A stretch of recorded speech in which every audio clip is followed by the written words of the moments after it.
What's up, guys? Dr. Mo here, digital nomad physician at digitalnomadphysician.com. So we are September 28, 2023, and I'm here in beautiful Germany, still in this lovely apartment in Kassel.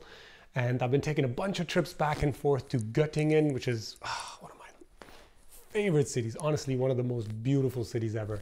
And I'm just so shocked by how expensive real estate is in Germany. You know, I just would have never considered that it could be this expensive in such a small city. I've shared the story before. So I grew up in Göttingen. I was born in Iran and I lived in Göttingen from the age of, I want to say like 10 to 15 or so. And it's a tiny town, but I even back when I was a kid, I remember how green it was and how beautiful it was.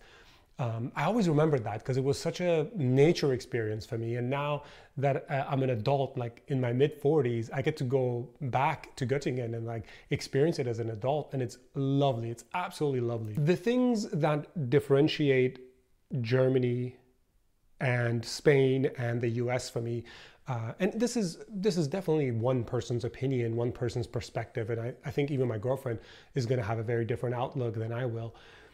People in Germany are incredibly friendly, super nice, super warm, very helpful. They all speak English, which is shocking to me. Now, like if you hit them up with English immediately, they're going to be like, whoa, whoa, whoa. Because it always takes somebody a little bit of time to switch into that language.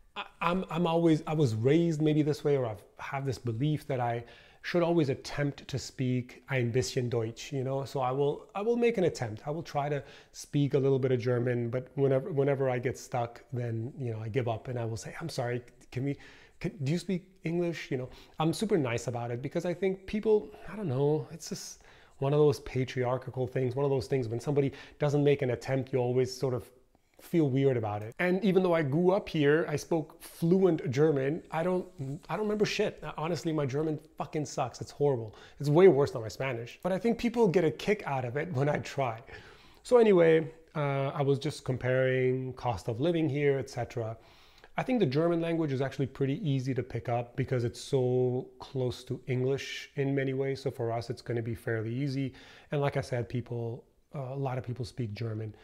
Here in Kassel, the city is just so different. It is a little bit more, you got this kind of posh area where I'm at, and then you go further more to the inner city, towards the waterfront, and you start seeing a lot of I think it's like, I want to say some Russian, some Czech, some Turkish, a few Iranians, a lot of Arabs.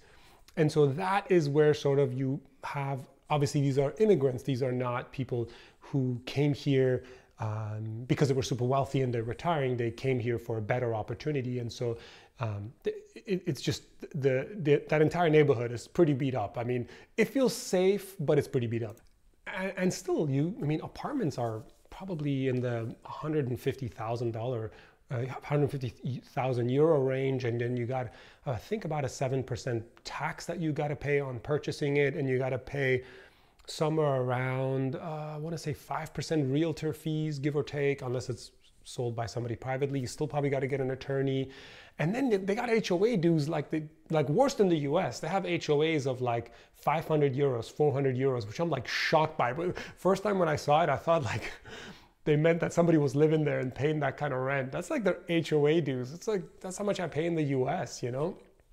While in Spain, I pay 26 euros a month for my HOA. So that part threw me off. Maybe I need more research in that department, but every apartment that I've found as an investment here, it's been crazy with the HOA dues. While the rent is not that high, so in Göttingen, I found a couple of places that I liked, about 140,000 euros, but their HOAs were about 400 euros. And somebody who was staying there was paying like 500 euros. So I'm like, they're basically paying enough for you to pay the HOA dues, right?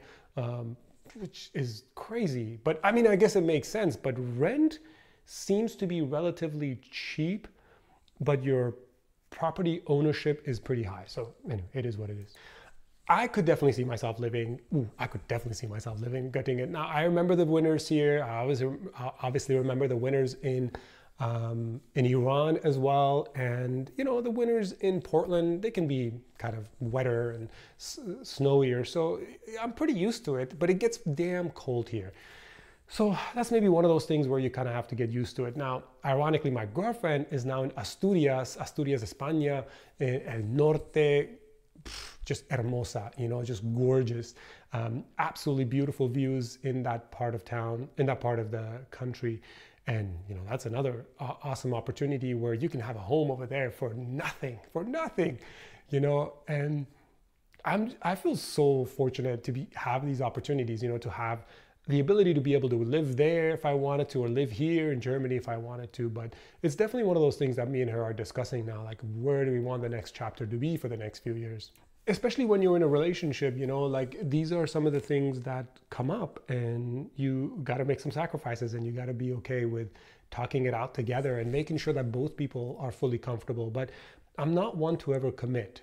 Being a digital nomad physician, being able to work online and live remotely, I have the opportunity to choose where I want to be. And as soon as that's no longer working for me, I want to have the opportunity to be somewhere else. Now, that said, I make good money online, but I wouldn't say I make the kind of money where I could live super comfortably in one of the most expensive parts of the US. For sure, I couldn't.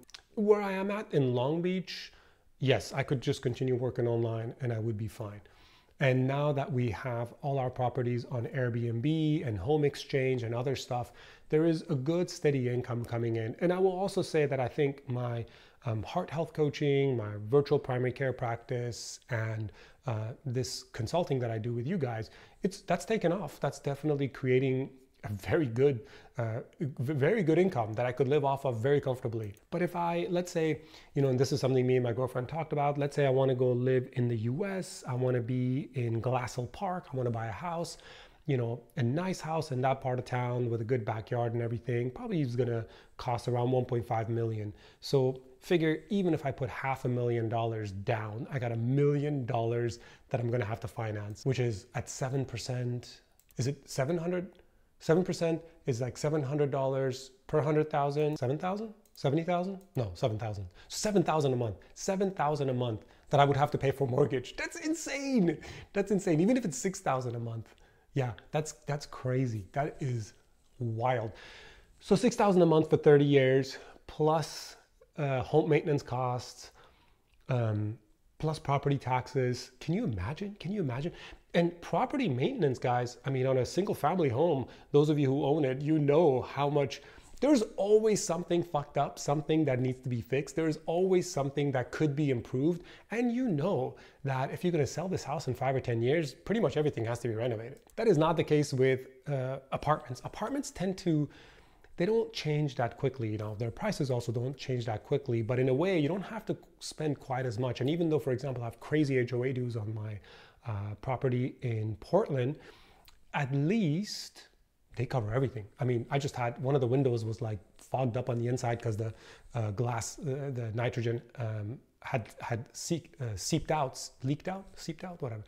And HOA came and replaced it. I didn't have to do a thing. And so far, all the properties that I own have no laws or rules against short-term rentals, but I'm not even doing short-term rentals. All of my rentals are considered long-term, which means I don't have to file city taxes or get city permission because I do a minimum of a month. I don't want, well, I think it's a minimum of 31 days or whatever. I don't want to deal with somebody staying in my place for 4 days, 5 days and having to deal with that. It's just not worth it. So going back to living here in Germany, I find the people incredibly warm. I could definitely see myself having a base here.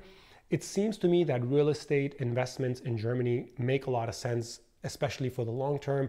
I'm a little bit worried about the holding costs, but especially because they do allow long-term rentals readily and short-term rentals here, and it's not difficult to rent. I think it's a good opportunity, and I have to just check with the wife, with the girlfriend, to make sure that she's okay with it, because she's sort of like, hey, you got to stop buying property. But I don't know. I mean, I feel like investing in real estate is a good way to learn a great skill, meet new people.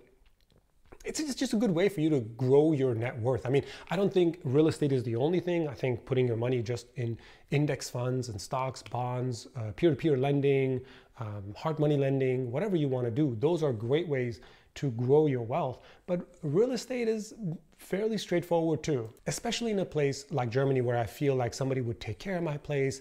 The people are friendly. Weather, I mean, this summer has been absolutely gorgeous, guys. I've been here now about a month and it's been lovely. I really enjoy it. People are out in the parks.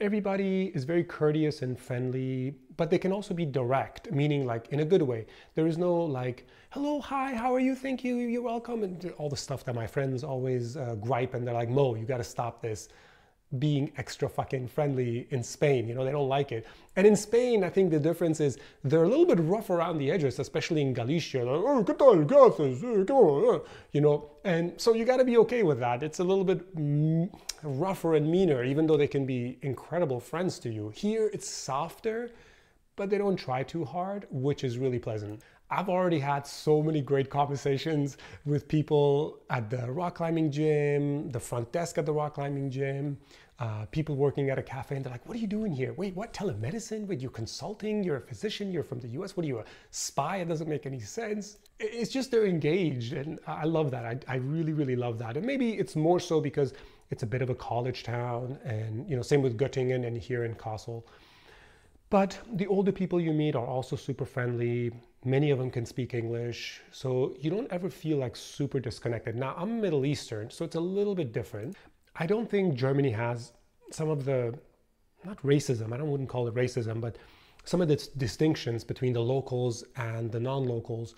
The more you fit in, certainly the more you're going to get accepted. The way I dress, the way I trim and everything, especially when I'm here, is usually pretty good. So I'm accepted, but I also can tell that people are trying to be extra nice to me because I'm kind of Middle Eastern, big nose, dark, facial hair and stuff. And it's kind of funny. It's kind of, it's cute. I like it. But if you're sensitive to those kind of things, yeah, obviously it could be a problem. And I think the more you can assimilate and integrate versus stand out, that's going to also change the way you're perceived here. Now, I have also taken a look at some of these private practice medical groups and physician names, and there are definitely people from outside of Germany who have set up shop here and have successful practices. So there is an opportunity here to work in this community long term. I guess to summarize everything, I never see myself as picking that one place that I'm going to end up forever. I see it more that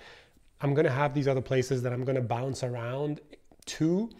And at some point, I'm probably going to get too tired, too old, too exhausted to travel and do all this stuff and set up shop in a new place. And at some point, I'm going to want that physical practice that I have on my own, where I see patients in a clinic, I think. And when that happens, well, I'm probably going to be tied down to one particular location. I have no idea where that's going to be, guys. I haven't even taken a trip back to Iran yet. I'm super curious how I'm going to think of that place as a physician, what that's going to be like. I've done Mexico, Spain, Germany, US. So who knows? But one thing that has just been incredible for me, and I'm gonna keep reiterating it, if you have a virtual practice, if you have a health coaching practice, and if you have a consulting practice, in a way you cover all three bases with your clinical knowledge, with your medical expertise, you know? And even if you never perfect it, if your virtual practice, if your virtual medical practice never becomes that, I don't know, that like super lucrative business venture, it will still be something that you're going to feel very secure about and feel like, hey, you know, I could build this up if I wanted to. And that would be kind of the virtual practice. And I don't care if you're an orthopedic surgeon, if you're an ENT, a spine surgeon, anesthesiologist, dermatologist, pediatrician, gynecologist, anybody, any physician who is a physician, pathologist, you can have a virtual practice, because in the end, the majority of what we do is sell our knowledge to people who are interested. And of course, in the virtual virtual medical practice, this top section, this corner of the triangle, you're dealing with patients. In this corner of the triangle, you are coaching, you are a health coach, you're no longer a physician. Now, I'm actually in the middle of creating two big courses, and one of them is all about health coaching and the details, what distinguishes health coaching from, being a physician, and what it takes and how difficult it is really to actually be a coach without stepping on the toes of the state medical board and the regulations and stuff. But it is a very powerful place to be, because even if my medical license is gone, even if I retire from medicine, the knowledge that I have in Western medicine, alternative medicine, integrative, functional, holistic, all of this other stuff is still information that somebody can pay me for, and I can help somebody else out, right? My heart health coaching practice, I love it. I really enjoy the work that I do there, and I'm very careful to not give clinical advice to someone. I don't want to be somebody else's. I don't want to be your physician. I don't want that patient-doctor relationship. I want to be the expert you go to with questions, and I help and I empower you with the knowledge and make you make a better decision for yourself, if that makes sense.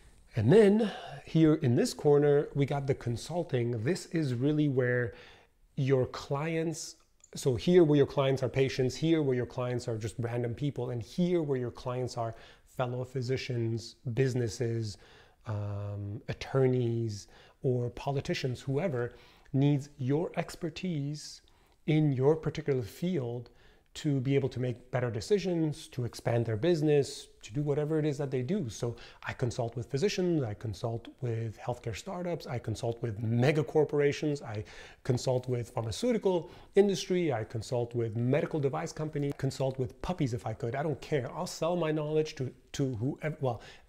No, there are some gross, shady people that I have no desire to work with, but for the most part, I am willing to work with a lot of different groups and entities to sell my knowledge. And when it comes to pricing, experiment, right? Like it won't matter as long as you're enjoying the process. Like if you're a dermatologist and you're focusing on acne, or if you're rheumatologist and only want to deal with rheumatoid arthritis and like the dietary aspects, or oncology, in this clinical arena, you could charge very little and get by and be very happy, right? The example I always use is like, if you want to make $200,000 a year, you only want to work 30 hours a week, and you want to only work 48 weeks a year, you only need $130 per hour of income to achieve that goal. So you don't have to charge a crazy amount, but of course, the more you charge, the less you can work, which is nice. And then in your health coaching, if you want to make it super cheap, make it super cheap, because as you grow and you become better and you gain more knowledge, well, you can slowly increase that price. So I would say probably realistically in the clinical arena, you could easily charge $200 to $500 an hour. In the health coaching, you could easily charge $100 to $500. And in the consulting space, you could probably charge a good, let's say, $100 an hour, up to probably $500 to $700, especially if you're like a hyper specialized individual. So this is a little bit about working remotely, being a digital nomad, living here in Germany, considering growing roots here. I hope this is helpful. If you have any questions, comment below. Take care.